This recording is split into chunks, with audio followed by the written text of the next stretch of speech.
Hey Toowoomba, life's pretty good. I've got a roof over my head, got a couple of jobs, I've got a bit of money, and food, but yeah, a lot of people don't. So this is a little documentary I'm doing just on homelessness. So today's Monday, the 5th of August, and we're doing homeless for a night tonight. So I'm just heading off to work and do the sleep out tonight. So stay tuned after the promo. There's more about homelessness in Toowoomba.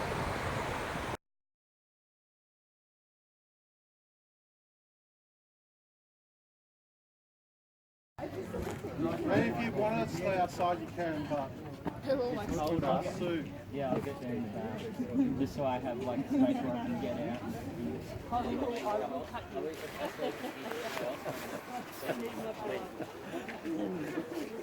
I'm just going to leave my stuff outside.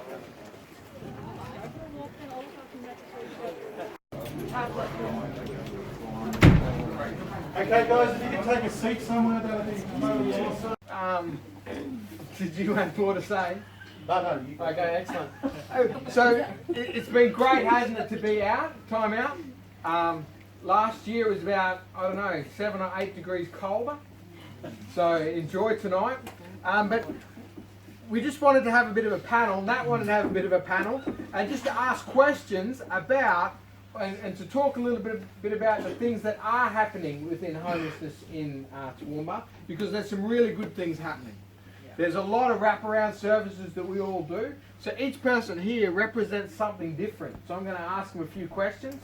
And if you have an idea a question you'd like to ask, you might even have an opportunity for that.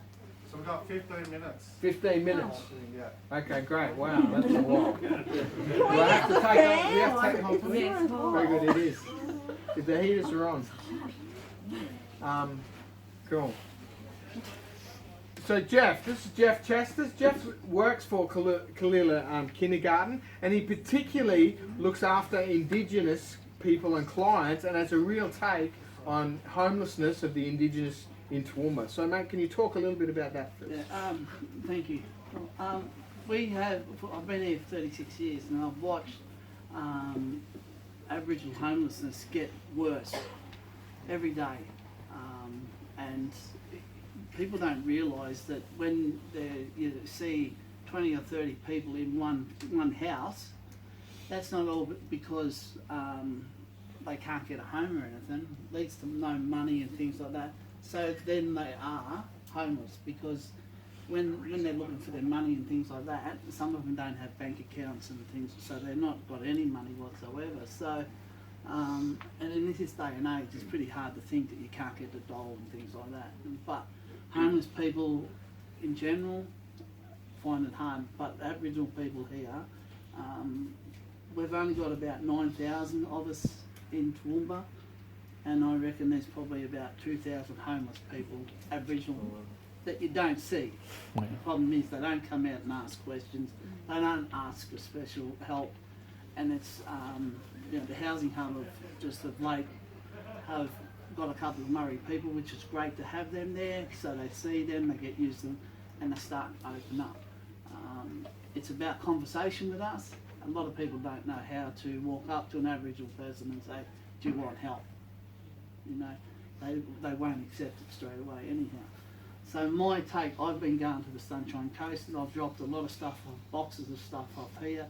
Just recently the housing hub, everything is brand new, nothing second hand. So, which I forgot tonight to bring blankets and all that. But I hand out to family members that I know who have homelessness people that have found a couch for the night. There might be one spare meter that they can sleep on, so that's what they take. Sometimes they might get a feed if there's food in the home. Sometimes there's no food in the home, and the kids, don't go to school the next day because there ain't no food. So, that is one form of homelessness for them as well. It just gets bigger and bigger and bigger, and we don't know. And with what's been raised this week alone, this is fantastic for the community, and I think there's other organisations that should get on board that can do a lot more to help, not just our Murray people or Aboriginal people, everybody in general. I'd done it hard when I was younger in Melbourne, and when I come to Toowoomba, and I didn't realise how many homeless people here back in the 80s. But it's quadrupled at least in that period of time. And it was great to hear some of the stories. I would like to try and get some Aboriginal people to come and talk, but they don't talk. It's a shame thing because they don't have a home, they don't have a car, you know. They've got kids that, you know, have been taken off them and things like that. So they've got to fend for themselves. So most of them end up in jail because there's a bed and 3 meals a day. Mm. But we've only got 15 minutes, so I could go on for hours about homelessness. So, can I just ask you one question out of that? Often we talk about in the sector and in homeless, in the homeless sector, about barriers for getting help. So you just talked about the shame factor and the fact that, and from my limited understanding is they'll often, you also mentioned 20 in one home, but that's their community and that's what they're part of, and they would rather feed each other, feed them than even to pay electricity. And for some of us, that is extremely rare that we could even fathom that, but that is the Aboriginal culture. Mm-hmm. And you go, look, that's, I did it with my family in Melbourne. We went from home to home to home, and luckily enough, a bit like Toowoomba, we lived pretty close. So if one family got paid that week or on a Monday, you know, we'd all go to their place. The next family got paid on a Tuesday or Wednesday, so we go to their place. So we are looking, but at least we got home to go back to. But it's still, when the police come around, you know, you got too many in your home, it start taking us out. In Toowoomba, a lot of Aboriginal people come to me through the kindergarten, or where it doesn't matter where I'm working, they'll come to me and say, listen, can you get some beds, or can you get, you know, it's something I do. I go hitting up organisations.